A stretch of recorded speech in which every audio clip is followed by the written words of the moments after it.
Global prevalence of allergies. According to Stanford Medicine, approximately 30 to 40% of the global population is affected by one or more allergic conditions, including asthma, allergic rhinitis, hay fever, atopic dermatitis, and food allergies. In 2019, about 262 million people worldwide were affected by asthma, with a prevalence rate varying between 1% and 18% across different countries. According to Biomed Central, the global prevalence of atopic dermatitis was 72.4 million cases in 2021, with an age-standardized prevalence rate of 3,600.45 per 100,000 population. Food allergy prevalence among children has been increasing for decades, up by 50% between 1997 and 2011, and again up by 50% between 2007 and 2021.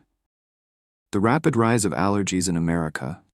According to data from the American Academy of Allergy, Asthma, Immunology, AAAI, and other reliable sources, the prevalence of allergies in the United States is notably high. Here are the specifics. Overall allergies.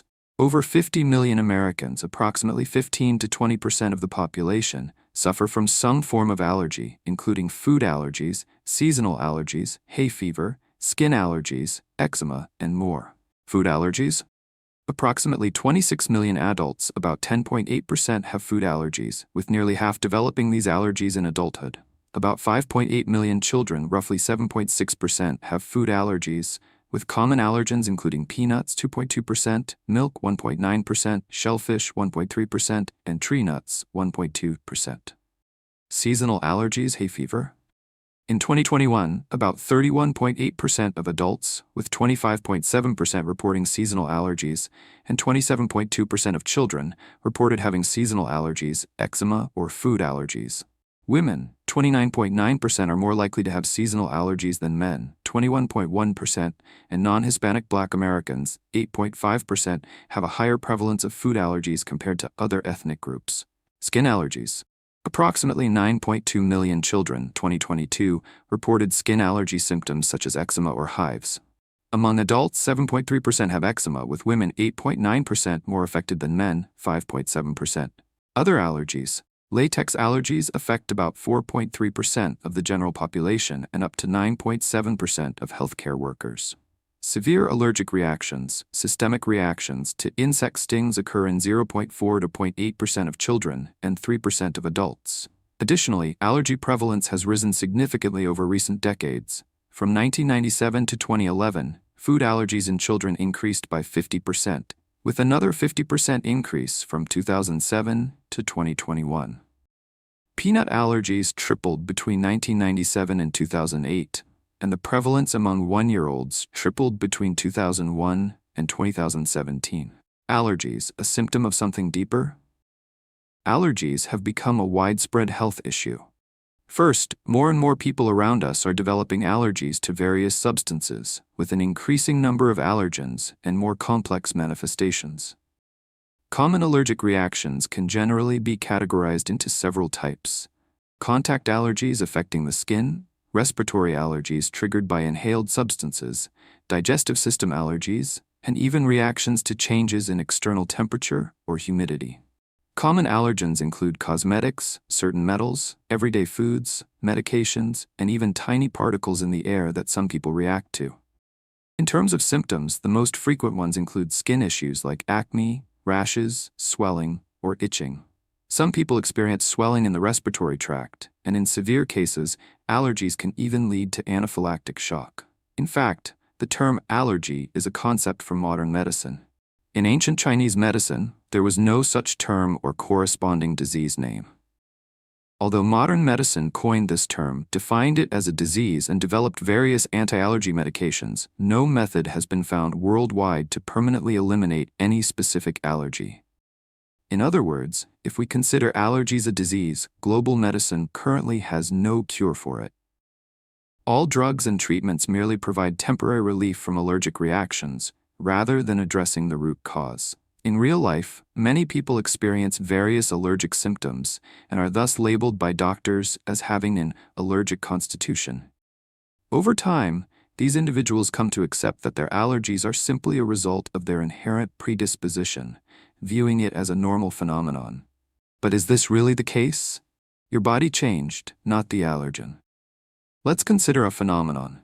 Many people labeled as having an allergic constitution didn't actually show allergic reactions to most substances when they were young, or even decades before their symptoms appeared. Then, one day, they suddenly start reacting to substances that previously caused no issues. So, is our constitution truly fixed and unchanging? Or does a person's constitution actually change over time? From my personal understanding, if an allergic constitution is truly innate, it should mean that the body has a natural rejection or sensitivity to certain substances encoded in its genes. In other words, a genuine allergic constitution should manifest from birth, with reactions to specific allergens right from the start. Only then could it be considered a constitutional issue. However, in reality, most people don't show significant allergic problems early in life. It's only after a certain point that they suddenly develop allergies to various substances, with the number of allergens increasing over time. The substances themselves haven't changed, so the only thing that has changed is the person's physical condition.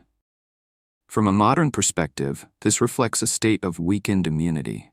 When a person's immune system becomes fragile, their tolerance for external stimuli decreases, making them more prone to allergic reactions, which are then labeled as an allergic constitution. Therefore, what we call constitution is often not something we're born with, but rather the result of changes in our physical condition over time. The detox you didn't know you were having. Immunity is a somewhat abstract concept. Modern medicine often attributes unexplained or hard-to-diagnose issues to immune system abnormalities. However, when we experience allergic symptoms, such as skin swelling, acne, rashes, blisters, or itching, what do these symptoms truly represent? What is their essence? If we don't understand their root cause, it's nearly impossible to truly eliminate these symptoms or conditions. In traditional Chinese medicine, the body has three main ways of detoxification, known as the sweating, vomiting, and elimination. Sweating method. This involves detoxification through the skin, such as in cases of dermatitis, rashes, eczema, blisters, chickenpox, hives, welts, swelling, or itching. These are all ways the body expels waste and dampness through the skin, such as through sweating or peeling. Vomiting method. This includes sneezing, runny nose, coughing up phlegm, vomiting, or nosebleeds, which are ways the body expels internal waste. Elimination method. This refers to detoxification through urination and defecation, such as frequent urination, odorous urine, foamy urine, diarrhea, or bleeding hemorrhoids, all of which are methods of clearing waste from the body. Approximately 70% to 80% of the body's waste and toxins are eliminated through bowel movements, making them one of the most critical detoxification pathways. However, if the intestines are blocked and bowel movements are not regular, these toxins and waste may be expelled through other routes, such as the skin or respiratory system, leading to various symptoms.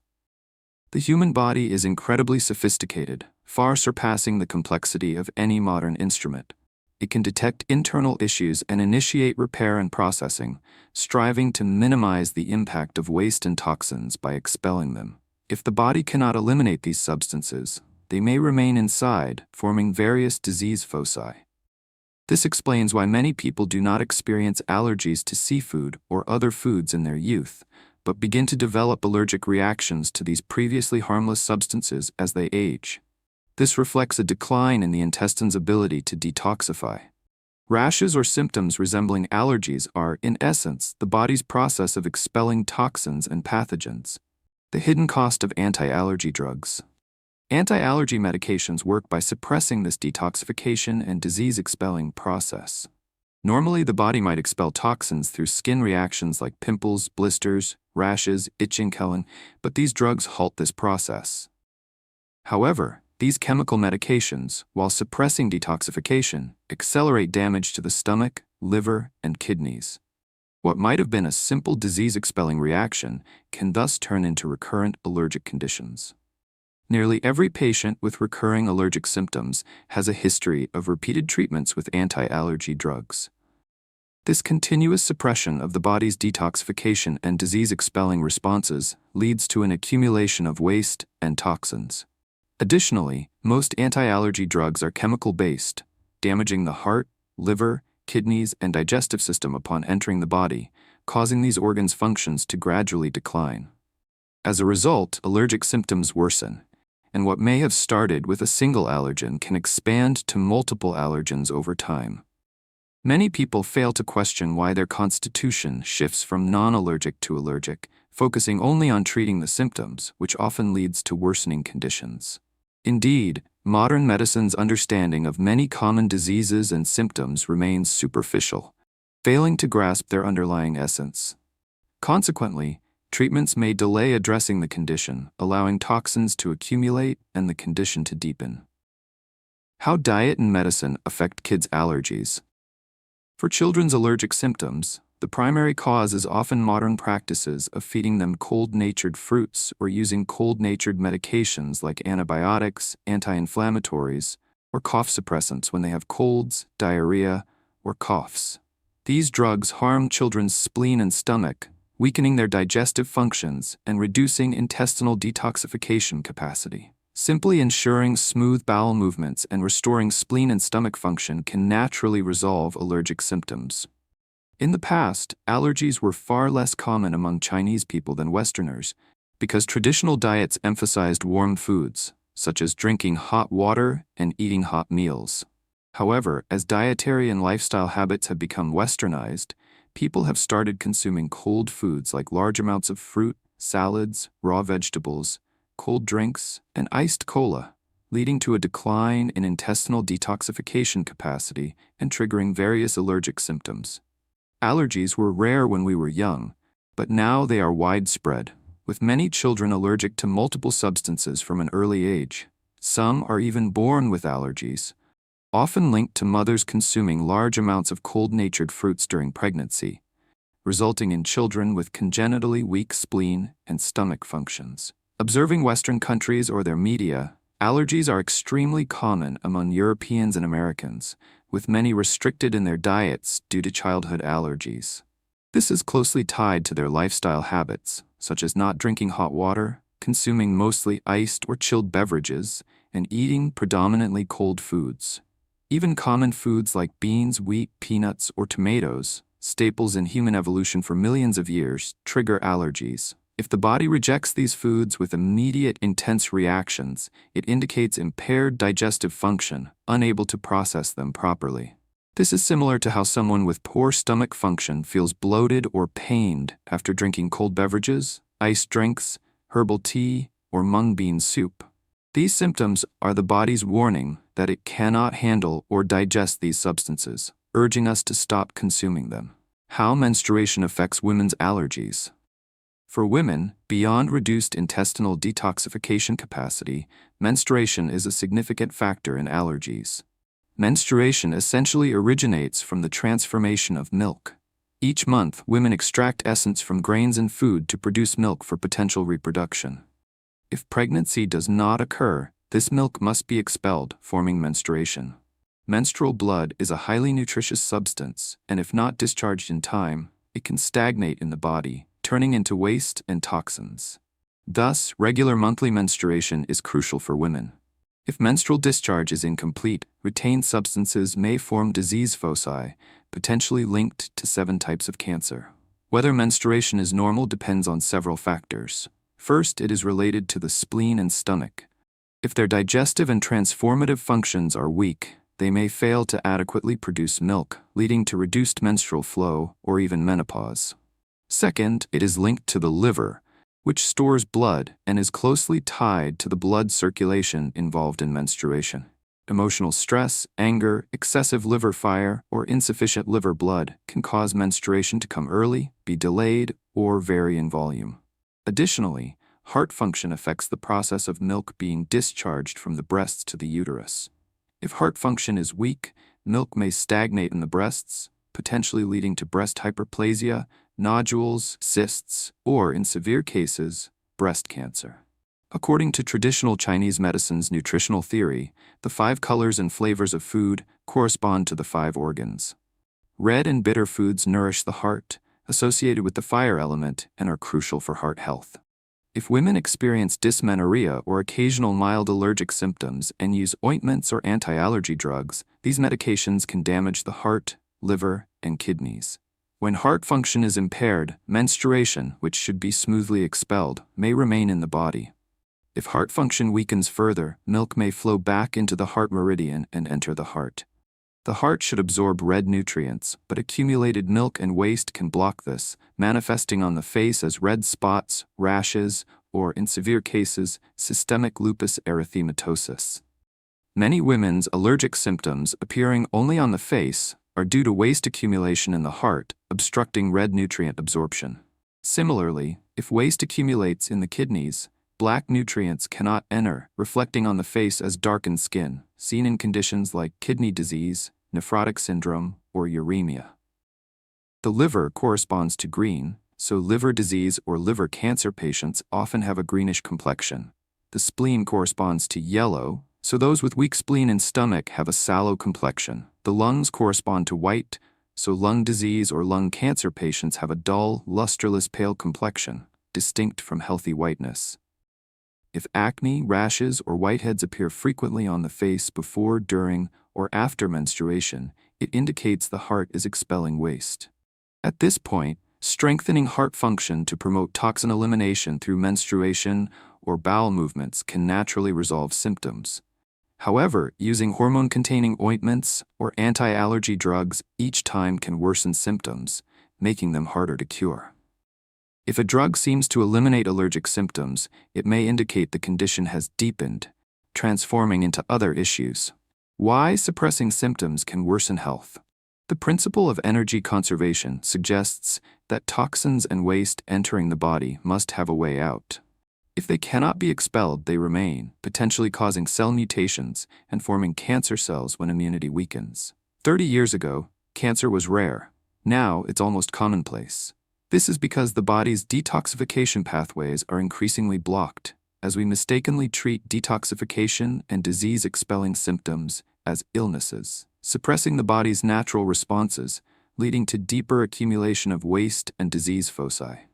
Some people initially tolerate certain drugs without issue, but develop allergies after prolonged or excessive use. For example, penicillin may cause no reaction at first, but later trigger allergies, requiring drug switches and skin tests. Eventually, the number of allergenic drugs increases, reflecting a continuous decline in detoxification function. This often occurs because chemical drugs damage the kidneys, weakening kidney qi. When kidney qi is deficient, the body begins rejecting these drugs, signaling harm and urging cessation.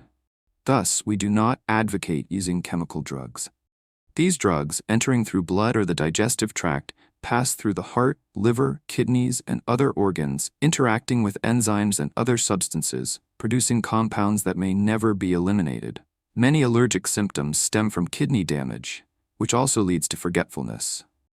In Chinese medicine, the kidneys govern wisdom, controlling bones and bone marrow, which connects to brain marrow, affecting memory, intelligence, and reaction speed. Drugs like antibiotics and anti-allergy medications, which heavily damage the kidneys, can lead to Alzheimer's disease, with early signs like forgetting words while writing, mental blanks, or forgetting whether a door or car was locked moments after doing so.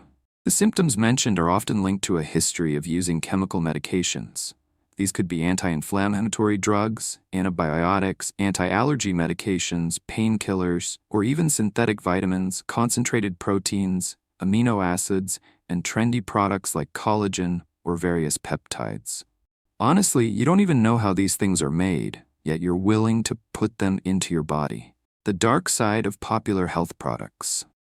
Sometimes, I'm genuinely amazed by the people around us. They know nothing about these novel products and aren't experts in the field. These modern, so-called high-tech items, nobody knows their production processes, their underlying principles, or whether their theories hold up scientifically. Yet, based on mere advertisements or concepts, people are willing to use their bodies as guinea pigs for experiments.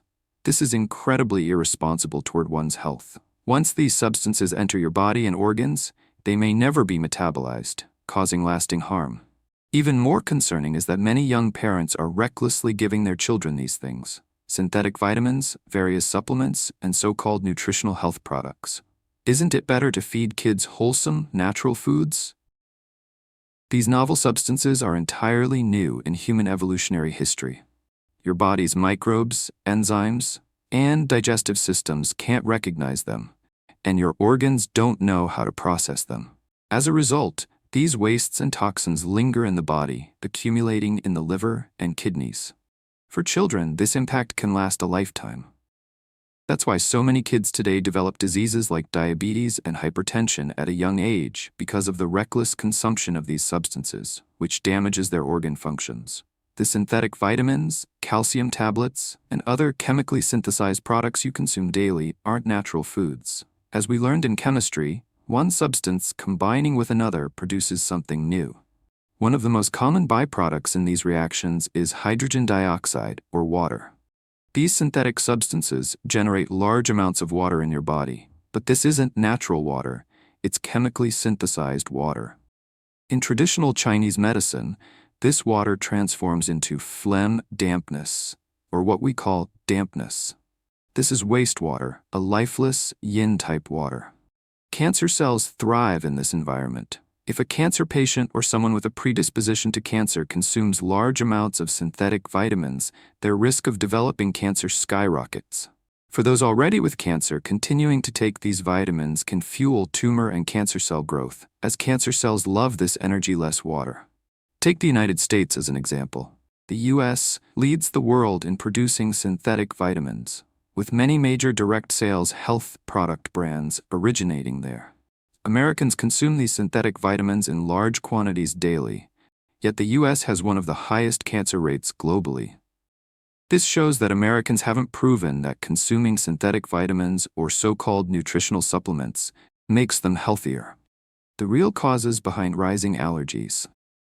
Today we're discussing allergies. Why are more and more people becoming allergic, and why are there increasingly more allergens?